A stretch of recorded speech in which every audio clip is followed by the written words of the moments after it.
I didn't notice the smoke at first, not because it wasn't there, but because the church still smelled like old wood and rain. You ever walk into a place and feel like people just stepped out for a minute? That's what it felt like. Bibles open, coffee still in paper cups, a jacket hanging on the back of a chair, like Sunday service paused mid-sentence. Marcus stopped near the front pews. "Okay, this is wrong," he whispered. Not scared, confused. The kind of confusion you get when something familiar stops following the rules of reality. I looked at the stage again, the pulpit, the cross, the lights still on, and that's when I saw the notes. Not one note, dozens, taped everywhere behind the pulpit. I walked closer, different handwriting, different pens, different people, but the same urgency. Trust Jesus. Time is running out. Don't wait. It could happen any moment. Some were written fast. Some were shaking. One looked like it was written by a child. Marcus leaned over my shoulder. "Okay, that's creepy." But he didn't step back. None of us did. Because deep down, we already knew what this place used to be. Then we heard it. A phone vibrating. Not ringing, vibrating. From underneath the front pew. Marcus crouched and pulled it out. Lock screen still on. Missed calls, 17. Same contact name every time. Mom. Timestamp, yesterday morning. He stared at it longer than he should have, then quietly set it back where he found it. The power flickered. Lights dimmed once, twice, then stabilized. But the silence after felt heavier than before, like the building was holding its breath. I walked behind the pulpit. That's where the big Bible was. Not burnt, not damaged, but every page marked. Sticky tabs across almost the entire book. Yellow, blue, red. Someone had studied this recently, not casually, desperately. Marcus pointed toward the side hallway. Was that a door? I hadn't heard it, but now I did. A slow, soft movement. Not forced open, not slammed. Opened carefully, like someone didn't want to be heard. We both froze, because we knew one thing for sure. We were the only people who entered this building. Another sound, a step, from the hallway, then another, and then a voice. Not loud, not threatening, just calm, right behind the corner wall. "You came back." Marcus looked at me. I didn't answer. The voice spoke again, closer now. "You weren't supposed to understand yet." The hallway light turned on by itself, and a shadow stretched across the floor toward the sanctuary. We didn't move, we didn't breathe, because the shadow didn't match a single person.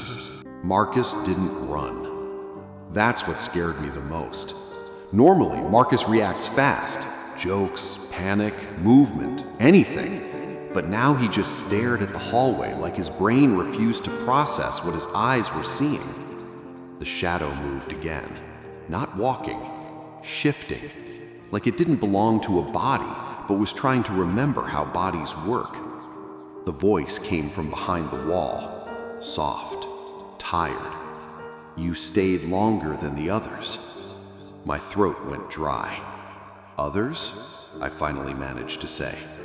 Silence, then a slow breath from the hallway. They heard the noise.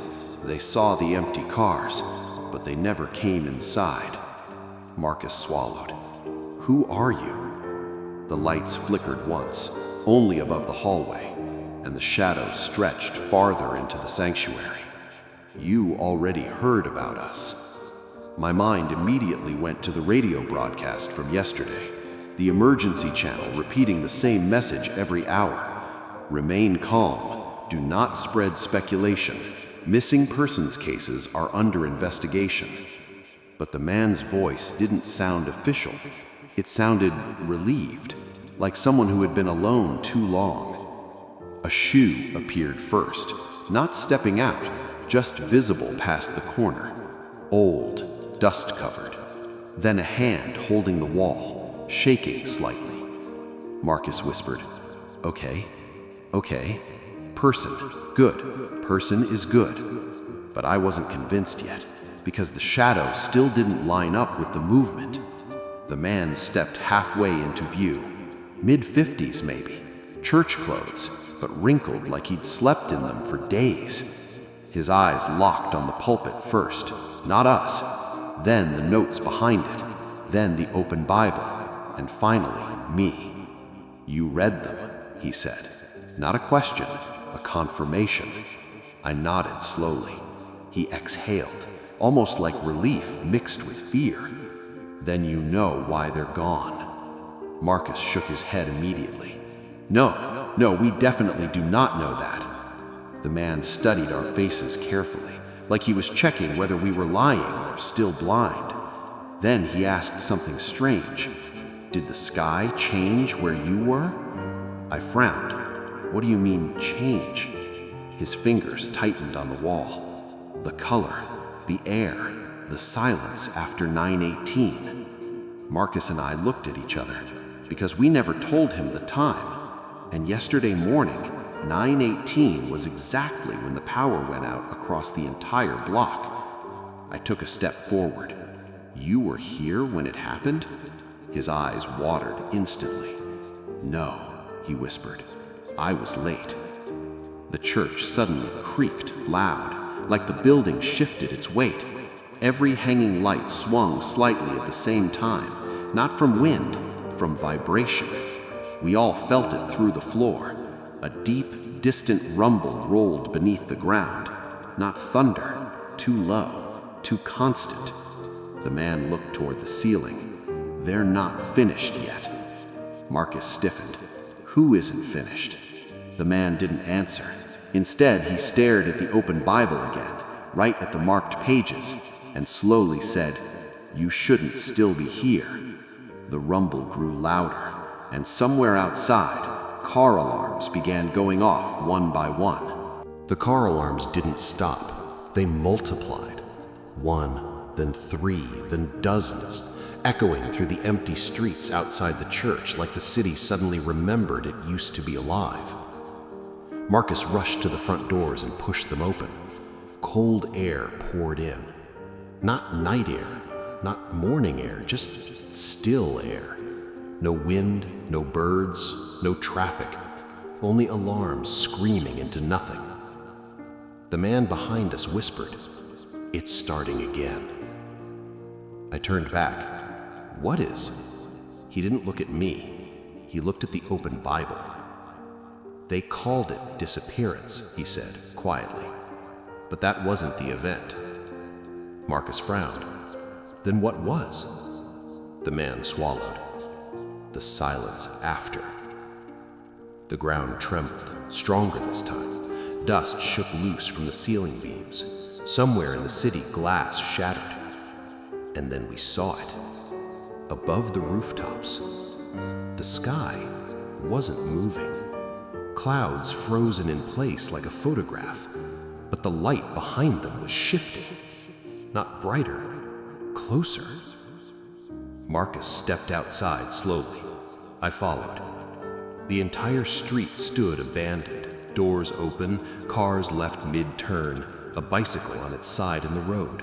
Everything exactly where people last touched it, like reality paused mid-sentence.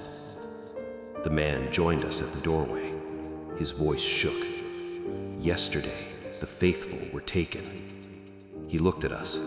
Today, the world understands why. The light above the clouds pulsed once. A deep vibration rolled through the air, not heard, but felt inside the chest. And suddenly, every alarm stopped at the same moment. Complete silence, the kind that presses against your ears. Marcus whispered, "What happens now?" The man finally stepped past us onto the street. He didn't look afraid anymore, only certain. They were warned. He looked back toward the church, the notes, the open pages, the empty seats. And now, so are you. The clouds split, not dramatically, not violently, just enough for the light to break through in a single column across the city. Warm, but overwhelming. I couldn't move, not frozen, held, like gravity forgot which direction to pull. Marcus grabbed my arm. "Do you feel that?" I did. Not pressure, not heat, weightlifting. The man smiled faintly. For those who finally listen, mercy still waits. He closed his eyes. The light intensified. The air hummed. And for the first time since the disappearances, I understood the notes.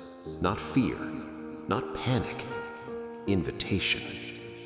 Marcus's grip loosened. My feet left the pavement. The city faded beneath the glow. And the last thing I saw was the open church door below us, the Bible still on the pulpit, pages turning gently in wind that no longer touched the ground.